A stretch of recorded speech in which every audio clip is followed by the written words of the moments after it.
What does your reflection get up to when you are not looking? Charlie did find out, though she found out too late. The day the mirror arrived was the day everything changed. On that day, Charlie walked into her front room to see an old mirror, and as she looked at the mirror, a strange feeling fell over her, a feeling she hadn't felt before. She ignored it, assuming it was a cold draft from an open window or door somewhere in the house. That night, she woke up feeling unnaturally thirsty, so she took a sleepy walk down to the kitchen, and in doing so, she passed the mirror. Out of the corner of her eye, something didn't look right in her reflection. Curiously, she walked up to the mirror, and what looked back startled her. It was her, but it wasn't. Firstly, an unnatural smile was spread across its face, a smile that wasn't on hers. Secondly, the eyes, a black so dark that they felt like bottomless pits. Although she should have been terrified, she walked closer. Before she could take another breath, 2 arms shot out, dragging her into the mirror. Charlie looked back into the mirror, and where she should have been standing was that thing. The thing waved back before disappearing out of the room. Over the week, whilst trapped inside the mirror, Charlie noticed a couple of things. Firstly, there was no windows. Well, there was no glass in the frames, which she thought was odd as it was the middle of winter and terribly cold. Secondly were the mirrors. As she looked in each one, she noticed some would show her family, but others wouldn't. In the mirror where her brother's room should have been, she saw her brother, or a version of him, putting gel in his hair, probably a date with another girl in college. Seemed to go out with a new one every couple of months. He put some aftershave on his neck before giving a wink to himself and saying, "Looking good." Then, all of a sudden, the door opened and a figure walked in. At first, it was hard to make out who it was, but as the moonlight shone in its face, 2 glistening black eyes shone in the light. It was her.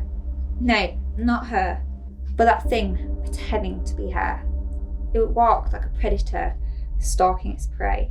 Charlie banged her hands against the mirror in hope of saving her brother from whatever horror was about to happen.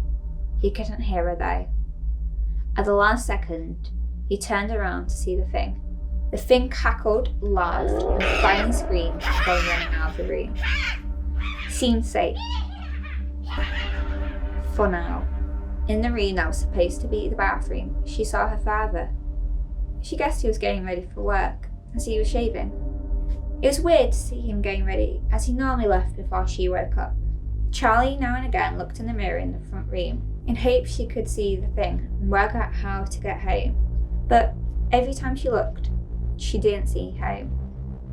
On her first time of looking in the mirror, she saw a young boy of about 10 who seemed being terrorised by an older girl, a girl that looked like the thing that took her.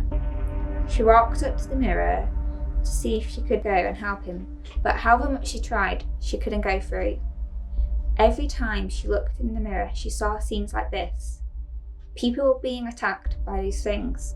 She didn't know if she really was relieved that she couldn't, or scared for what that thing would do.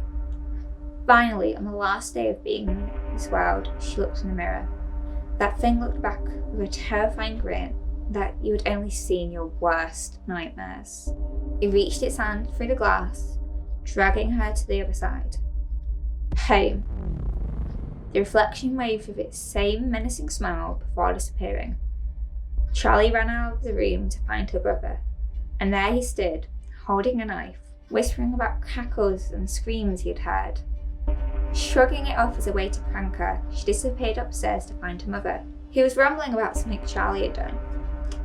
About destroying the family she thought she had heard. But the thing is, she couldn't have done it.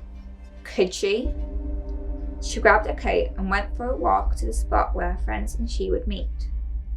There they were, and as they saw her coming, they walked away, and as they did, Charlie heard something about her being a bad friend. All of a sudden, she realised what had caused these events. That thing had ruined her life. It destroyed her relationships and now she wanted it gone. She stormed home, and as she arrived, the mirror was being carried away. In the reflection, that thing waved back with its wide, malicious smile. A flood of relief overwhelmed her. As it went past, she looked to her brother and mother. 2 wide smiles came back, and 2 eyes as dark as night stared at her. A quiet whisper flew through the air. You can't escape the Qui Decipitur. So, what does your reflection get up to when you're not looking? Alex did find out, but he found out too late. The day the mirror arrived was the day everything changed. On that day, Alex walked into the front room to see an old mirror, and as he looked at the mirror, a strange feeling fell over him, a feeling he hadn't felt before. But he ignored it, assuming it was a cold draft from an open window or door somewhere in the house.